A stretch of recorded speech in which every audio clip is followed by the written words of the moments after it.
Alrighty, we are live on Facebook and Instagram, Facebook and YouTube. This is your host, Mickey Angeline, with another episode of our live Front and Center podcast.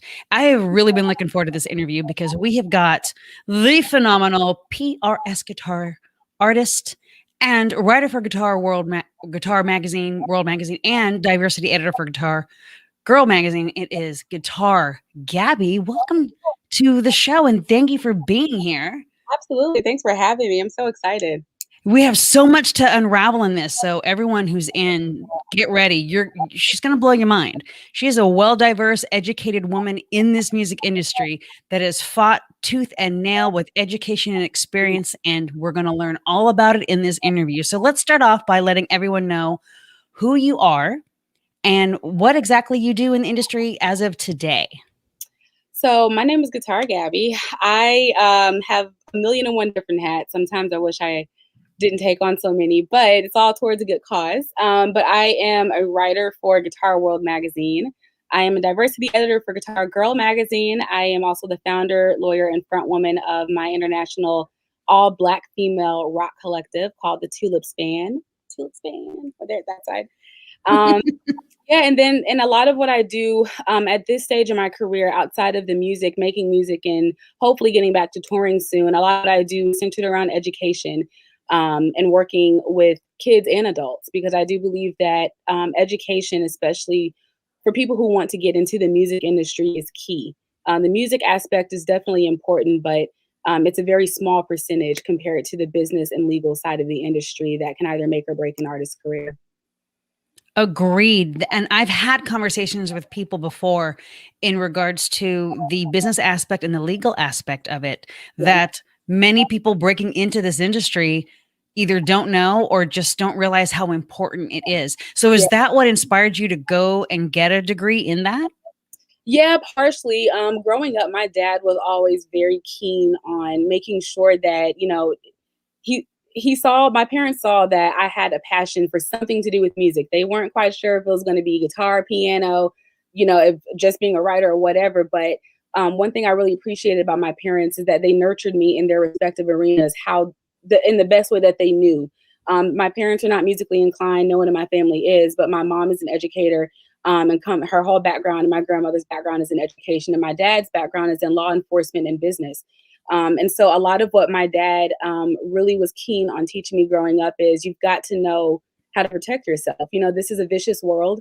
And no matter what industry you go into, you should know the laws and the rules that kind of govern that industry if you want to have success and longevity being the key word. So we always grew up reading copyright on the website. And it wasn't until I got to Vermont law and also extensive education with University of Pennsylvania that I learned more about intellectual property. And a lot of it, honestly, I learned from just trial and error, from almost having some of my music taken and having parts of my business crumble over the years. It's all part of being an entrepreneur, but the more you learn, the more you don't make those mistakes down the road. And I think the key aspect is taking what you've learned from experience, from education, and sharing it with someone else, because that sharing it and going back to the community or going back to the kids is going to be key, because that's, the kids are our future. So they don't know. Absolutely. So, yeah. And then to touch on that, because you mentioned having your music stolen, what did you learn to protect that from happening in the future? If you wanted to touch on that, because that's important, especially in everything being digital and shared across social media. Yeah, one of the key things that I think a lot of artists make the mistake of doing is sharing their music before you have some sort of legal protection or legal barrier surrounding that. My rule of thumb has become, if I have not finalized my copyright and I don't have my paperwork sitting on my desk, if I'm not looking at that, then my music is not going outside of the four walls of my studio.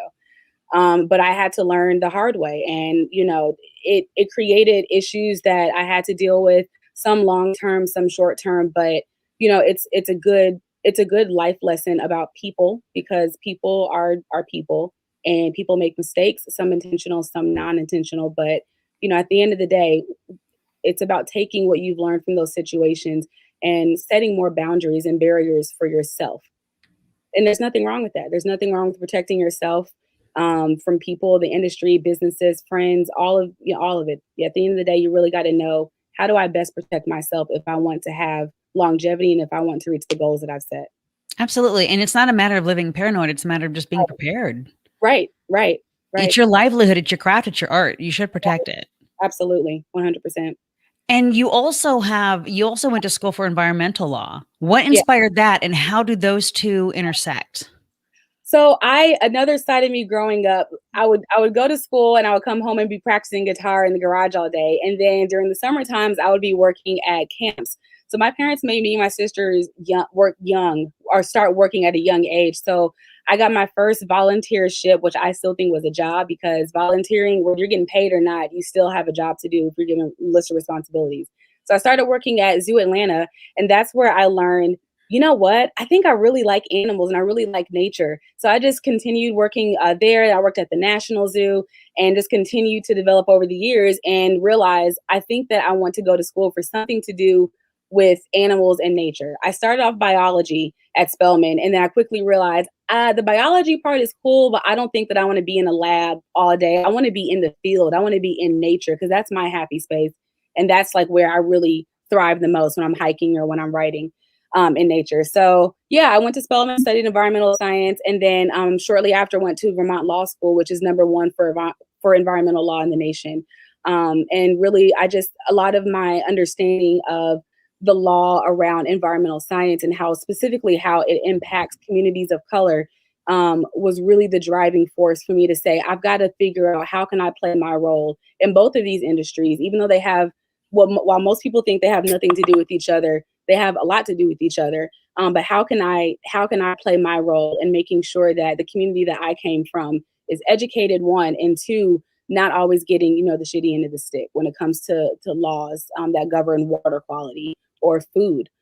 Food. I did a lot of research in college about water quality and food deserts in the West End, which is where my college is in Atlanta. So yeah, that's how that came about. My goodness. Oh, and how have you applied that since? Have you been active with programs or community outreach, that sort of thing? Yeah, absolutely. Most of my working career, actually my working career started off with me doing environmental science related work, and it was all in an educational context.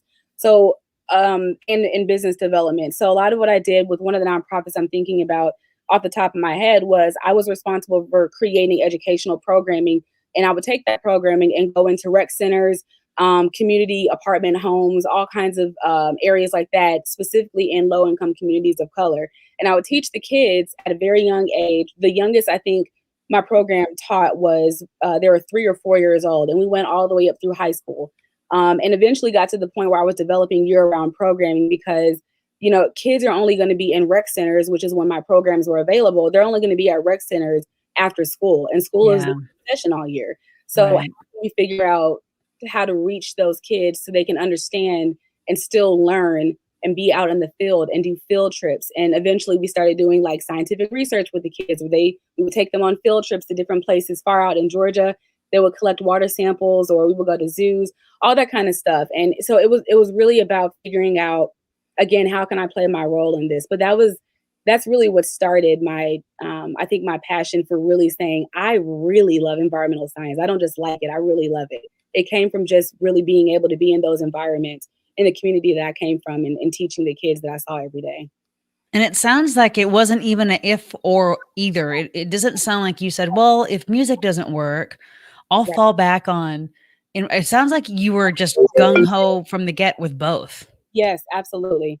And because when I was in college, when I would, it was kind of like going to high school, I guess, now that I think about it. But, I would have classes where we were studying environmental science. I'd come back to my work. And then after that, I was in band practice, or I was playing guitar in my room. I had my freshman year, I remember my mom also went to Spelman, so she somehow finagled a way for me to have my own room. And I remember when my parents said, all right, you gotta pack up to move into your dorm. I packed all of my guitars. I packed all of my guitars, my amps, and they were like, okay, you can't take all of that. But How many are we talking here? at that time, I think I only had like 3 or 4. But to me, that was a lot because I didn't have That's a any. lot. Right. I have one, and it was my grandmother's, and it's acoustic hanging on the wall. So I feel you. That's a lot. Yeah. Yeah. But Yeah, so I mean, I was always doing both of those things. It took time and maturity in life for me to figure out how to merge the two together. And for me, it naturally came through just writing songs or writing music about the world around us, whether that's from a natural tree, appreciate the earth standpoint, or, from just, appreciating the community that you come from, or appreciating people while they're here. All of those things I believe are a part of our environments, our nature, all of that kind of stuff plays a very large role in how people live their life. Oh, see, and now you already answered it. My next question was, is if it inspired your lyrics, which you just said it did. Yeah. So, and then tell us a little bit more about, well, okay, we'll go to the band after I say congratulations, because you are an official PRS Guitar endorsed artist. Thank you. Please give, and anyone watching, if you haven't, go to the website here. Let me make sure that's up. You did an unboxing video, and it's so good and it's so touching and it's really important.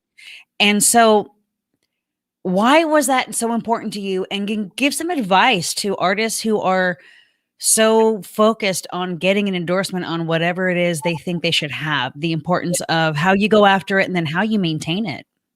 Yeah,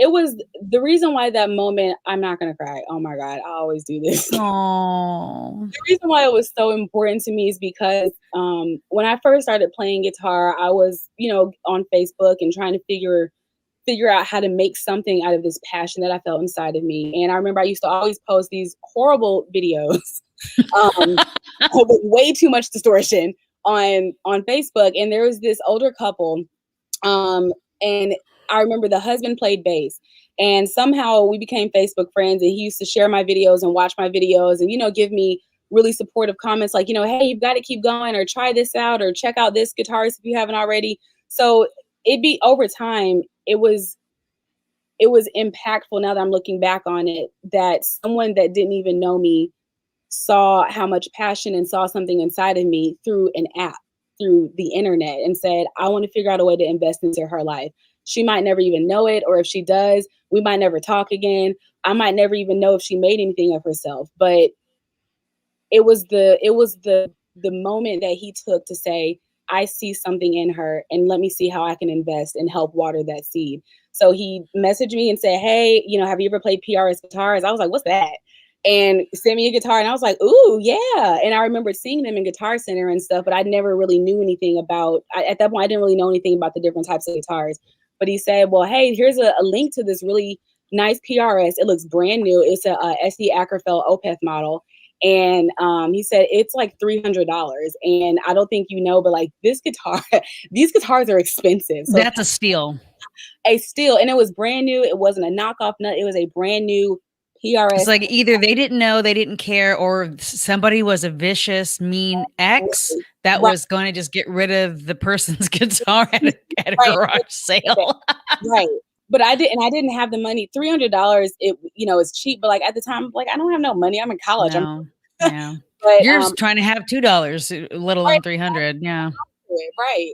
But one day he messaged me and said, my wife and I talked about it, and we want to bless you with it. You don't have to pay us back. We're not asking for you to shout us out. We just want you to do something with the gift that God has given you. Just I didn't think they were serious until I got a call like 3 weeks later from FedEx. They're like, there's a big ass box here. So I went and picked it up, and I did an unboxing video, but it's like somewhere on the internet ethos. But yeah, I remember getting that guitar. And so when PRS eventually getting endorsed with them, and then they sent me my green guitar. Beautiful, by the way. Thank you. It brought me back to that moment of opening up that guitar and saying, wow, these people that I don't even know, and I still to this day have never met them before in person ever. But it just takes me back to that moment where they said, we're going to bless this girl and give her something. And you never met them, and yet they were like, we have to do, they just felt the need to give, like to pay it forward in some aspects, right? Right. And it's hard to find people like that in this world. So that's why that moment is always so emotional for me, because of just so many different things. But yeah, but when it comes to branding and stuff like that, so I reached out to PRS some time ago and said, hey, I'm endorsed. At the time, I was still endorsed with ESP, and had been with Ernie Ball and EMG for a couple of years, and said, hey, I've been obsessed with your guitars for some years. I would love to talk to you all. And they came back and said, we want to talk to you. And so they really? Yeah, I think my rep emailed me back within like a couple of days. I think I reached out and was like, they're probably never going to respond because typically there's seasons when it comes to endorsements. There's typically seasons within companies' fiscal years that are good for them to give out endorsements or not because it costs them money to endorse people. Believe it or not, a lot of people think that, oh, you know, you're making guitars anyway, you're just give it to me for free, but it costs money for companies to give you a free guitar or a free set of strings for you to rep their stuff on the internet. So that's one of the things I say is a takeaway for artists when it comes to endorsements. It's not always about the money. It's not always about free things because 9 times out of 10, you're not going to just get a whole bunch of free things being sent to you all the time. That's not how it works. It's about a No, business relationship.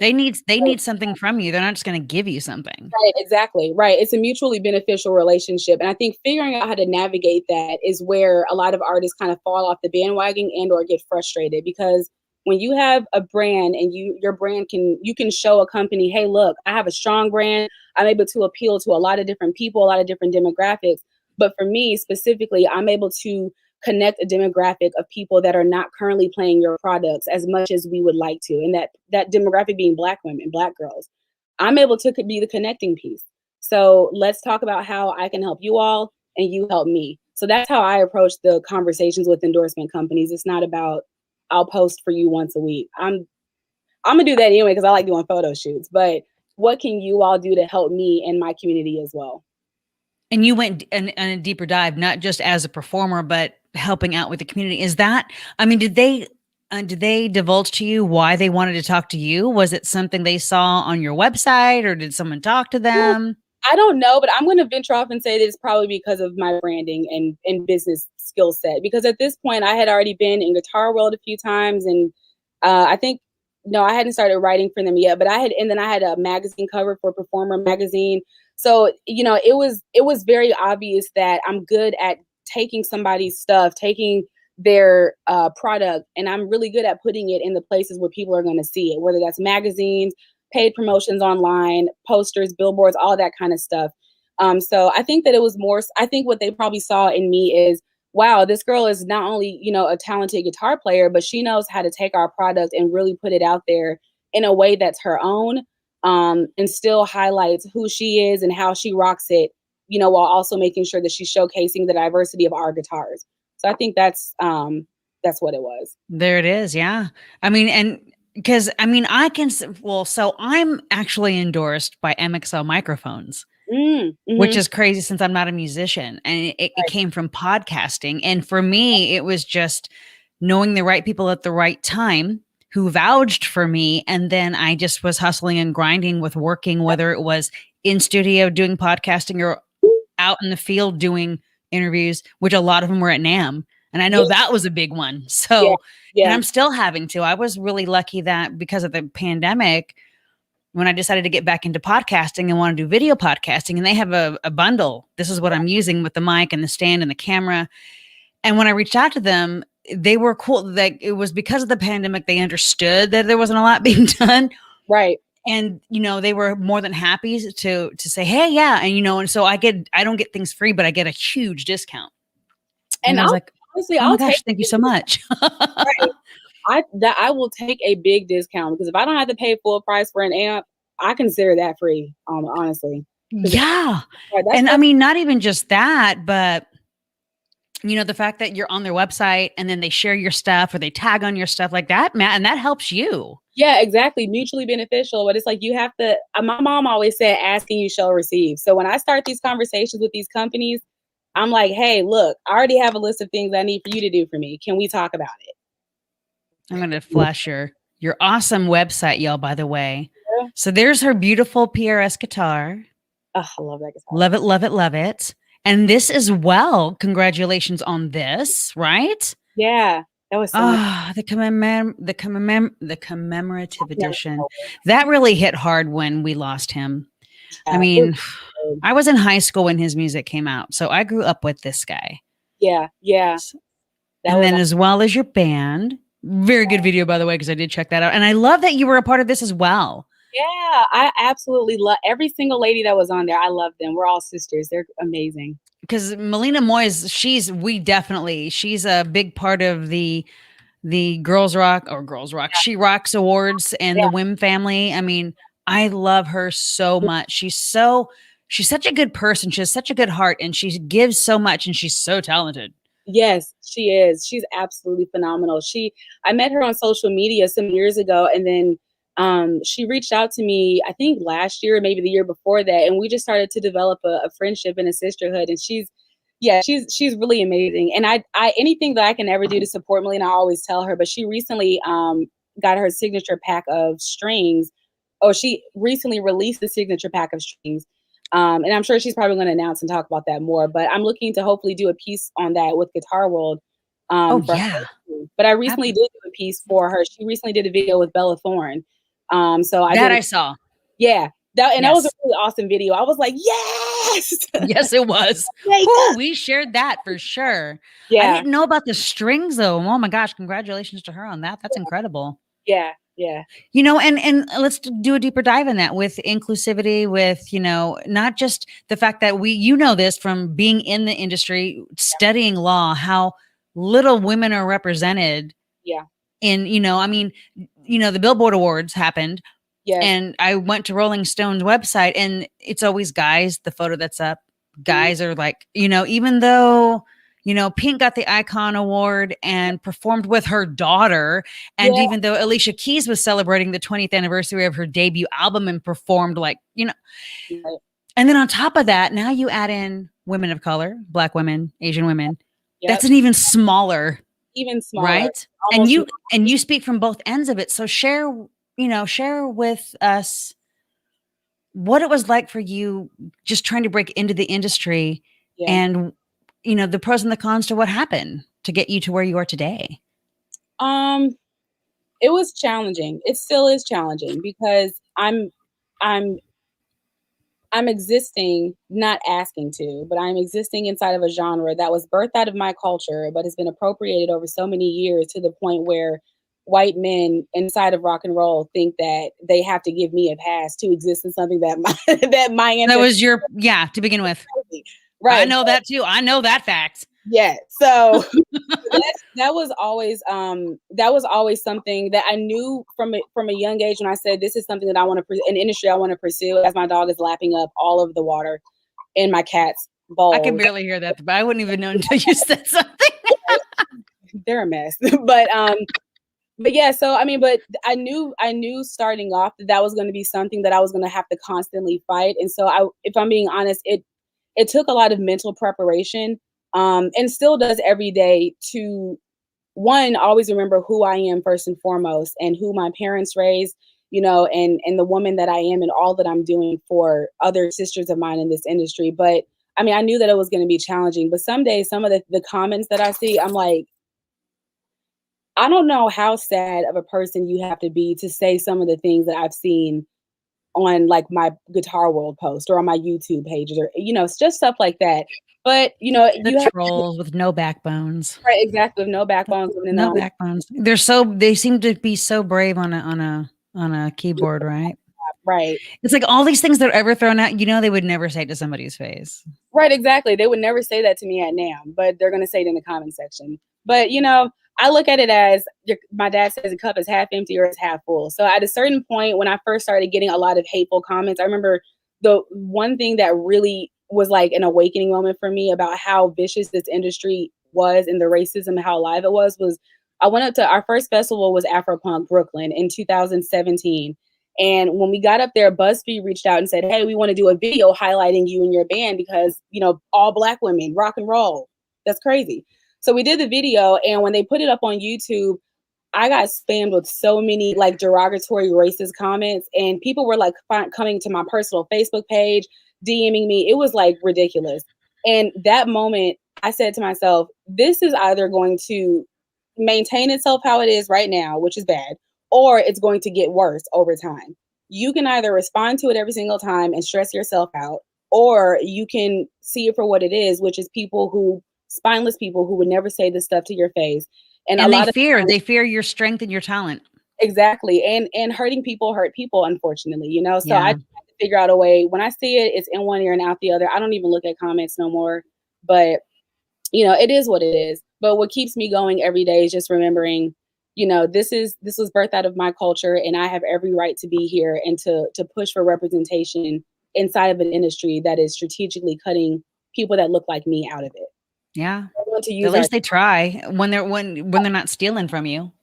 right. I'll get into arguments with folks all the time when they want to praise like the Beatles and Elvis, and I just look back like this. Right. Right.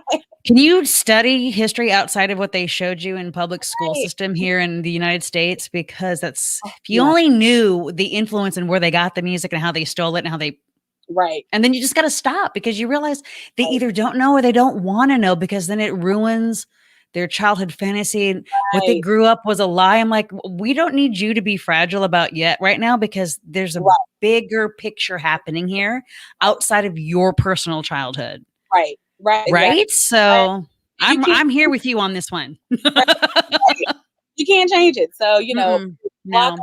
pushing. So has it changed for you as an artist where doors now open before when they weren't even offering you a door? Yeah, absolutely. And I think that a lot of it, I try to look at it from two different perspectives, because this is what helps to keep me always maturing and growing in both sides. But I think that a lot of doors get open because people want to fill their quota of saying that they had, 2 whole Black bands playing on their roster, or they have a Black girl that's endorsed with them, which I have been given that rhetoric before by endorsement companies I used to be with. But that's one side of it. But then I also look at it from the business side of it. It's given me a lot of leverage over the years, to the point where, less than 8 years into building my business, I can reach out to certain companies or certain entities and say, hey, I would love to play for you all. Here's a link, like one link to my website. And they either already know about me because of, magazines or brand getting out there. So it's been I think it's been a little bit of both sides of that, but figuring out how to navigate through it has been a journey, and always keeps me humbled at more doors that get opened up. And do you feel you're at a point where you're finally respected and seen for your craft and not it be a burden? Or is there still some ways to go? I definitely think there's still some ways to go, because there's always room for growth, with everybody, whether that's, playing guitar, bass, or just studying law, whatever it is. I think that there's always opportunity to grow. But I do think that to a certain extent, my friend was telling me this today, like which I struggle with, being able to sit back and enjoy the fruits of my labor, because I did a lot, and I didn't realize until recently how much I did and accomplished in those. So he agrees. Right, he agrees. So yeah, Kylo, come here. Your rescue hound, bless his heart. My rescue hound, Kylo Ren. Stop it! You named him after Kylo Ren? Yeah, it was my sister's idea. We were trying to figure out, what do we name him? And we have two hounds. So he sounds like he doesn't like his name. So I take it you're a Star Wars. As we go completely off, so you're a Star Wars fan, I take it? Yes, massive Star Wars fan. Me and my dad watched it. Same. I tell you, I loved, unpopular opinion, loved 7, 8, 9. Loved. I mean, there were issues with it. Because, again, I am old enough. I saw the very first one in the theaters. I'm going to be 53 this year. Yeah. So I'm that long time. I saw Star Wars. I've seen them. Well, 1, 2, and 3, I didn't bother. But, 4, 5, and 6, I saw in the theaters. And Kylo Ren, that actor, Adam, oh my gosh. He is the most diverse growing story arc for his character of all of them. Yeah. So that's my first thought went to that when you said Kylo Ren. I was like, oh my God. His and the way he just went a 180 from the movie 7 to the movie 9. I loved. Yes. I absolutely love. I saw a different side of his acting when I saw Star Wars. And I didn't realize that Adam Driver was in it until I actually watched it, because I'm not really a pay attention to all of the media before something comes out to see. Gotcha. I just wait till it comes out. And you're like, what? And you know what? And kudos to him too, because these actors that did these roles, they were creating brand new roles from an iconic, legendary saga, right? That's a lot on your shoulders. And he created this brand new role, and he didn't get stuck in it. He Right. has done so many movies since those and during, and not one person labels him only as Kylo Ren. You see Right. him as this incredible, diverse, gifted actor. Right. Same with oh my gosh, Finn. I follow him and I can't think of his Oh real name. I What, just Sam? John Boyega, my daughter is so good. John Boyega, Boyega. love him. Oh Yeah. my gosh, he is such a good, Yeah. diverse actor, and He's I absolutely loved the threesome between all three of them as best friends, and the way they bounced off each other with their comic timing. Yeah. He's funny on Loved it. Twitter. I follow him on Twitter, and he's like, I love it. Twitter and IG, right? Ooh, he got lots to say, and I love him. I love it. Yeah. But yeah, Kylo Ren. I would never have thought to name my dog, but now that that's cool. Yeah. That's cool. I would have never thought. I was just going to keep it at, like, I think his name from the shelter was Cal. And I was like, it works, but not really. I think there's something more badass in there. My sister was like, we actually thought about Dumbledore because I'm like obsessed with Harry Potter also. My daughter. Oh my gosh. We're obsessed with, did you go to Walt Disney World and to Harry Potter World in Florida? No, my sister did, but I didn't. So we literally are planning a trip. Like you have to go. You have to go. I'm going to tell you right now, plan your entire day and night, because at least half of that day, if not more, will be at that park. That park is 2 parks. And to get to them, most fun way is the Hogwarts train. And it's a ride itself, and it's different both ways. Yeah. Yeah. It's like you're in the world of Harry Potter. You have to go. This panorama needs to hurry up and right. Okay, so now that we've gone completely off track because we were talking about the things that we love, and that was so great. Do you have things planned now that things are? I mean, because you're in Georgia, you said, right? Yeah, I'm based in Georgia. So in California, things are going well enough. We think we will be open with some restrictions by like June 15th, right? Mm-hmm. Crossing fingers, because we've got a big Aftershock festival coming up in October that's all heavy metal and hard rock. Mm-hmm. Crossing fingers because they had to move it from last year, right? Yeah. And it's scheduled for October. So far, so good. We should have it. Yeah. How about Georgia? Where I mean, is live music, is it going to see itself doing its thing soon this year? I don't know, honestly. Yeah. I'm a little concerned. I'm excited, but concerned because Georgia never really, like most of America, never really like actually sat down at the beginning of the pandemic so that things could be like, so we could get things under control.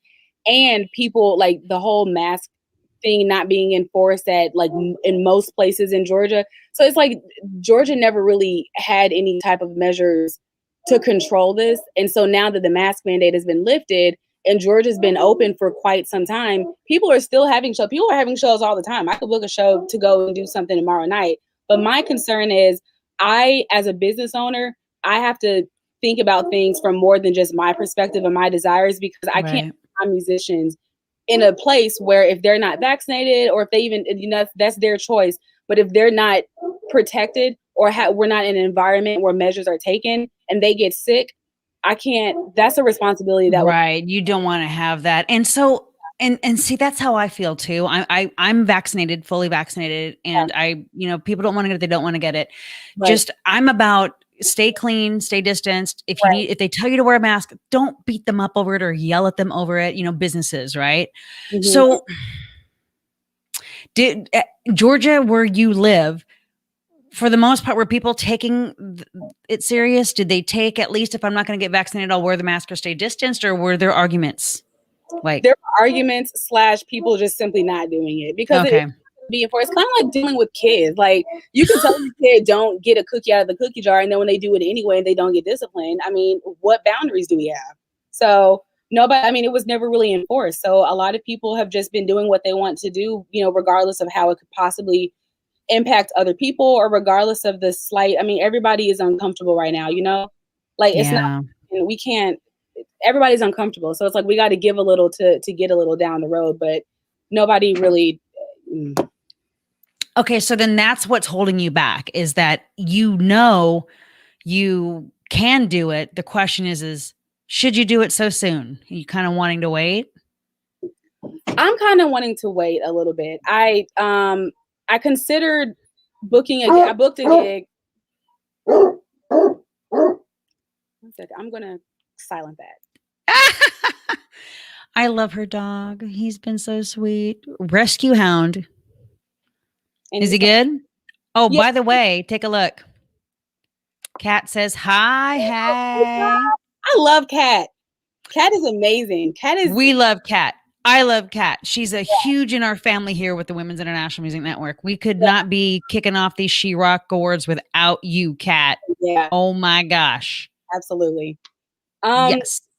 but yeah, I don't know. I booked something for later this year because it seems like things are becoming a little more stable and more people are going to get vaccinated and all that kind of stuff. But I'm also, like I said, my health and my musician's health is my first priority. So if we get down the road and closer to the date that we scheduled it for and things are not looking good, then we're not doing it. Because I'm not, Okay. I That's love fair. music, but not enough to get people, in Because it's danger. not just you, it's your band, and then it's your road crew, and then it's, everyone that comes with that. So, you got to be responsible to a point. Right, right. Oh, and is it Vicar? Oh, and okay, so Vicar, I saw your question in there kind of. I wasn't sure if that was meant towards Gabby, the guest, or myself as part of the Women's International Music Network. Let me know that because I can throw the question up for Gabby. If it's for Gabby, if it's for us, then maybe we can handle that after the interview. But she had a long question about her record label and working with worldwide with metal artists. How do you describe? I didn't even ask you this. How do you describe your genre of music, or do you have a genre? I don't really I have an overarching genre of rock and roll because I absolutely just love rock and roll, all types of genres. But my writing style is very diverse, which I think is which has helped me to become a more well-rounded artist and more marketable in the industry because I can switch up my look. I can also switch up my sound. So I mean, I love grunge. A lot of my music is grunge. Some of my music is punk. Sometimes I do singer-songwriter. Sometimes I'm just acoustic. And sometimes I might do R&B. So it's kind of Because all of you had beautiful, beautiful music that you played when we did our She Rock Spotlight series this last Wednesday. it. Yeah. It was a pre-recorded video, and the music, I was like blown away because I was expecting more of that heavier, which you have, which I've listened to. Yeah. And I was blown away. Your timing and your vocals are so beautiful, and it just was such a full sound, and it was almost ASMR kind of. I was like, oh my God, this is so awesome. And that was so much fun. And one thing I will say that the pandemic made me kind of take a step back and figure out, you know what, let me switch gears. Because I mean, we're always on stage doing the crazy drums and sliding across the stage, but let's Right. break it down and do like an MTV Unplugged situation type of thing. There it is. Yeah. Remember those days? Nirvana did it. Freaking That's Foo what Fighters it's did it. Not Foo yeah. Fighters, sorry, Nirvana. But Pearl Jam did it. Pearl Jam did it. That's who I was thinking of because that Oh was yeah. the 90s. Yeah. Oh my gosh, yes. So then just whatever, yeah, labels, so interesting. I almost feel like the labels had to be there because of the award shows. Yeah. And because you don't need them in record stores, you can just put everybody alphabetical if you had to. Right. And most record stores do that now. Yeah. Like, They have to. Everyone has sort of in the last 20 years, people have just sort of blended. Anytime I look at anyone's profile or they email me with the press kit to post about their music and I see a description, there's at least 3 to 5 in the description of their music. If you're not listening to it, what would I think of? And then, of course, you have to list the bands that kind of influence the sound. But it's right. getting to where it's all kind of meshing together, which is, I'm excited to see where music will be in 20 more years. Right. Me too. Styles. It's like, what are we going to call it? And how are we going to, because the award shows, and then this will be the last thing, and then we'll go, because you and I, obviously, we could sit down and talk for hours over coffee and beer, and we probably should one day. With award shows. And they've been trying with representation in inclusivity as far as race, heritage, gender identifying. How do you feel about that? What's your opinion on that? On what specifically? Well, with award shows, right? With for music. Mm-hmm. And there's all different ones. Like, do you feel like they're doing better at showcasing more than just your average male artist? Yes and no. The small percentage of me that wants to say yes feels like it's performative, because a lot of these award shows are getting dragged on social media, and a lot of celebrities and artists that have a lot of pull in the industry, like from Beyonce's level and Nicki Minaj level, a lot of those artists are like, we're just gonna pull out then. I mean, if y'all can't, diversify things, then we're just not gonna be here. And like that has a huge influence. So I mean, I don't know, yes and no. But I do think that there are companies, no sir. There are companies and labels and award shows that are actually trying to do better because they know that they need to do better. So I don't know. It depends. Yes and no. I mean, did you watch the Billboard Awards, or did you read the review after? No. There was only a handful of women that actually won compared to the men. And I thought, why? That's a shame to not even be surprised by, because I mean that's what every award show across the industry does. So I hate that I'm stuck in the I'm not surprised. I hate being stuck in that feeling. I'm hoping before I end my time on this planet, that I will see it be equal. Right. You know, it's hard to say that it's about the music. It's like, well, there are so many women artists out here that you're not even paying, not even just artists, but the ones that write, the ones that produce, the ones that do sound, the ones that are CEOs. I mean, you're not, that's the whole reason Laura Whitmore created She Rocks Awards. Because we don't just honor your performers that people will know. If you watch or come to them or see the list afterwards, you're going to learn about women in the industry you didn't realize were there. Right. Because they get no spotlight on them. They get none, right? Unless you have the platform to do that. And most platforms that are doing that are created for women because men don't want to, like, but you know what? If you want something done, do it yourself. So, I mean, and of course, I'm going to throw this in there and then we'll end this, because I remember when Michael Jackson first won, I want to say they were the Grammys, when he won it for Off the Wall, they honored him off stage because they weren't wanting to put a black artist on camera. Real talk. This was 1980. So then he was like, fine, I'm just going to do better. And then did Thriller, and they couldn't avoid having him on, you know what I'm saying? And that was just the 80s. Like, I realize I'm old and that's 40 years ago, but I remember thinking the 80s were so cool because it was 30 years after the 50s. Right. Which is when music was stolen and misappropriated, right? And artists were, so you look at that from the 50s to now, that's 60 years. Right, and nothing has changed. And very little has changed. It's almost like how you can't feel the earth rotate. It's kind of like that kind of a change. Right, exactly. So fortunately, we have women like you in the industry who are, multi-talented, educated, strong, resilient, strong, tough. And, you go through what you go through, you grow through what you go through, and you're going to be the one that helps the generation behind you. I just know it. I mean, because you've also worked with the girls, the rock camps, right? Like I have the Girls Rock Camp Alliances. You've affiliated with a couple of them, including one in the Bay Area. So these changes that we're doing, let's hope that the Gen Z and the ones after them will be able to reap what they deserve, right? Right. Exactly. It's all about figuring out, again, how can we turn around and give back? And working with Girls Rock Camps in particular has been a very large part of the work that we do. We have something called the TxLips Academy, and the TxLips Academy is basically a partnership with various Girls Rock Camps around the world, and we provide workshops and content that are specifically catered towards the music business, the side of the industry that nobody talks about, nobody shares with kids, or even adults for that matter, and the side that nobody teaches that to kids. Like nobody signs their kid up for like a copyright class, but within Rock Camp we do. So Good. a lot of the workshops that I do, we are able to scale them down to where I do teach copyright to kids that are like 7 and 8 and 13 years old. That's awesome. By my age, the goal is, they're able to really like have control of their career and make their own decisions based off of what they know, not because of what other people told them that they're expected to believe. Love it. Yeah. Oh my gosh. This has been so informative and fun. You are such a wonderful human being. Thank you for being here today. And there's her website with her band. It's TxLips. Yeah. I love it. Yep. And it's exactly what you think it means. So it's TxLips. And of course on Instagram, Guitar Gabby.